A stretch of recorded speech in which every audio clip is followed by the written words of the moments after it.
আসসালামু আলাইকুম সুপ্রিয় দর্শক শ্রোতা দূরের এবং কাছের যে যেখান থেকে আমার ভিডিওটি দেখছেন সবার জন্য রইল আমার আন্তরিক শুভেচ্ছা। আজকে রান্না করে দেখাবো করলা।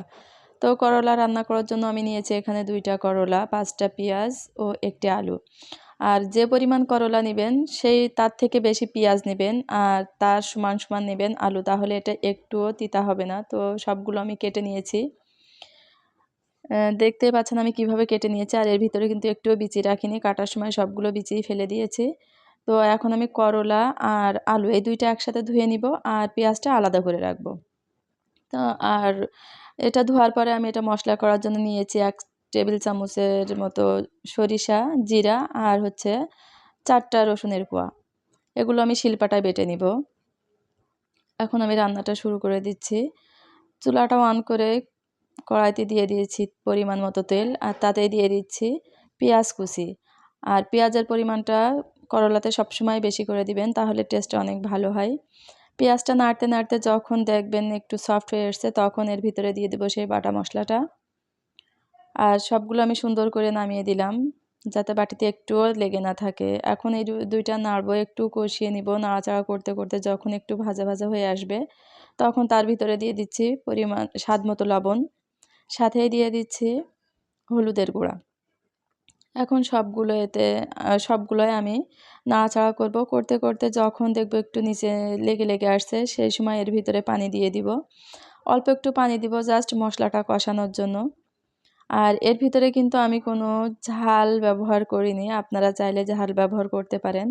কারণ আমরা তিতার ভিতরে বিশেষ করে করলাতে আমরা খাই না ঝাল। তো এটা আমি এখন ঢেকে দিচ্ছি, ঢেকে দিয়ে মশলাটা কষিয়ে নিচ্ছি। আমার মশলাটা কষানো হয়ে গেছে।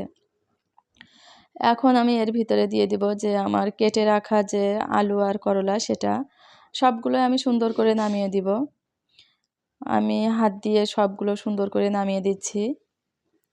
দেওয়ার পরে এখন আমি সবগুলো মশলার সাথে করলা আলু একসাথে নাড়াচাড়া করে কষিয়ে নিব। আর যখন কষাবো এর ভিতরে আমি একটুও পানি দিব না।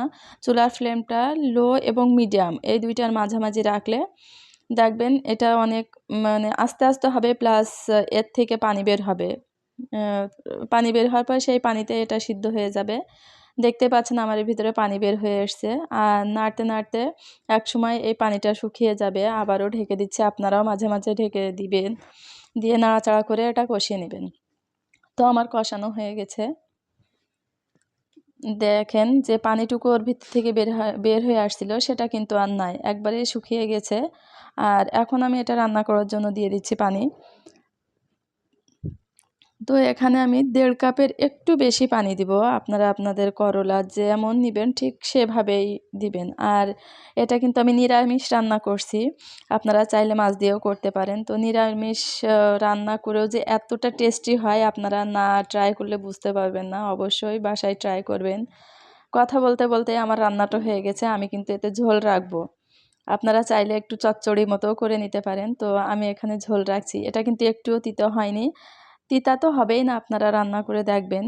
আর আলু প্লাস আমি যে পরিমাণটা বলে দিলাম সেভাবে যদি রান্না করেন একটুও তিতা লাগবে না। তো এখন আমি রান্নাটা করার পরে নামিয়ে নিচ্ছি সবগুলো। আর দেখেন কতটা ঝোল রেখেছি, তারপরেও অনেক মজা হয়েছে। আপনারা বাসায় অবশ্যই ট্রাই করবেন। কেমন হলো জানাবেন। আজ এই পর্যন্ত। আল্লাহ হাফেজ।